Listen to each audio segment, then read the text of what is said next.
Rescued a bearded dragon from freezing outside in a trash-infested tank, and now I'm trying to revive him with makeshift supplies. My neighbor found this poor guy outside near the trash cans in a filthy roach-infested tank and no food or water.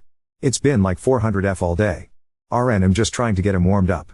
Hess a lil stinky and he seems very thirsty, so I've been periodically giving him water drops with a syringe. He seems to be in decent physical health, no broken bones or obvious wounds or anything. He's just extremely lethargic. He takes water from the syringe if I touch it to his mouth, but doesn't move much otherwise, and doesn't open his eyes. He seems to respond fairly normally to other stimuli though. I'm not 100% sure what else to do. I know basic bearded dragon care, but I don't know any sort of medical or emergency care. I do not have reputable reptile resources in my area, so what I can do for him would have to be at home, at least for this week. Advice would be nice. Thank you. I can't get him to the vet, but he seems pretty skinny. His ribs and shoulders are pretty visible and his belly doesn't feel plump or anything. I've got him under a nice warm reptile light and he seems to be responding well. I'll turn it off before I go to sleep. I'll try the butternut squash tomorrow. I'll get him some beardy specific stuff tomorrow.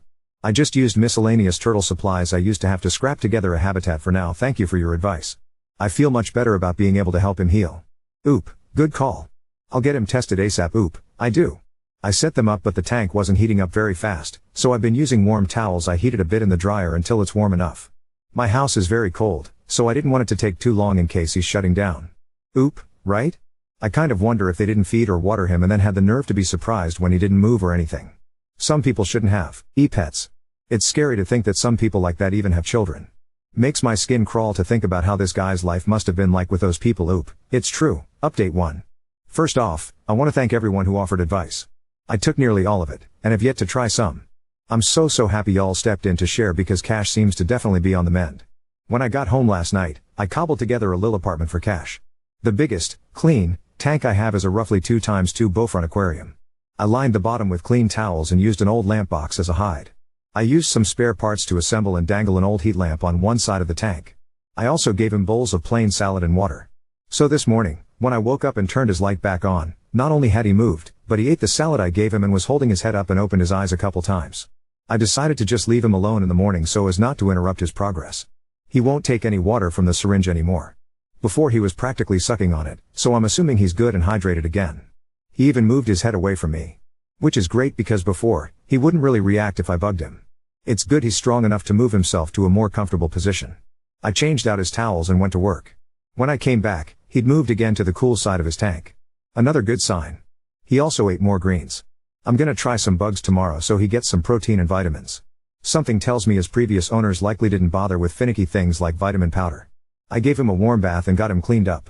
He looks way less gray now and his pattern is so beautiful. I dried him off and put him in his freshly cleaned tank. I haven't noticed any pee or poop yet. I'll send out for supplies tomorrow. I scored a nice 90-gallon tank with spacious dimensions. I know it's small, but it's what I can afford right now. I'm sorry. It's got nice height to it, so I'm gonna try and get a few levels for him to move around on. I'll also be grabbing bugs, more veggies, vitamin powder, lights of the correct spectrums and a proper heat lamp that I can actually adjust, quality substrate, temperature and humidity gauges, and some decor, hides, a few basking rocks, some things for him to climb up, and maybe something cute to jazz up the joint. Cash is having a nice nap now, but has opened his eyes several times and reacted to noise. I honestly think he was so dehydrated, he had no lubrication to even blink. Poor guy. Also, I hate to be this person, but I have some art for sale and it would be appreciated if I could get some help with his supplies.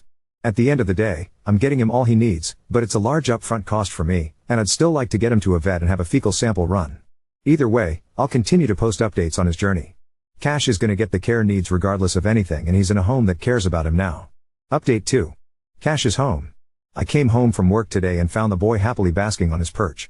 I scrambled together his enclosure at like midnight last night because I had an absolutely ridiculous evening rescuing another animal, lost dog, but thankfully I got her home. As soon as I put him in the tank, he skittered around, full of curiosity. I don't think he's ever been outside the 20-gallon I found him in, or ever climbed on anything. I think he even tried his pool today because there's dirt in it now. My cat is fascinated. I think she thinks he's a small ugly cat. She loves to sleep next to his tank and watch him. At first I was chasing her away from him, but he seems not to mind, so we'll leave them be. I locked his tank up so she can't mess with him and lined the top with tin foil to keep her from jumping up and sleeping near the lamp. So Cash is now in a 48x24x18 enclosure with a basking perch and a cool bee burrow on each side, natural wood and rocks, cleaned, and some aloe plants for greenery. I'd like to get him more plants this weekend. The colorful ladder and hammock are my daughter's lovely selection. She's 3 and insisted he have rainbows in his room too because everyone needs a rainbow in their room.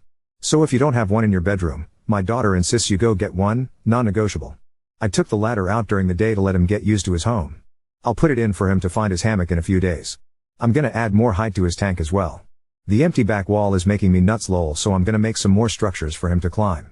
I may also get a larger heat lamp because it could be a little warmer in his tank, but if he continues to stay in good spirits, I think I'll let it be.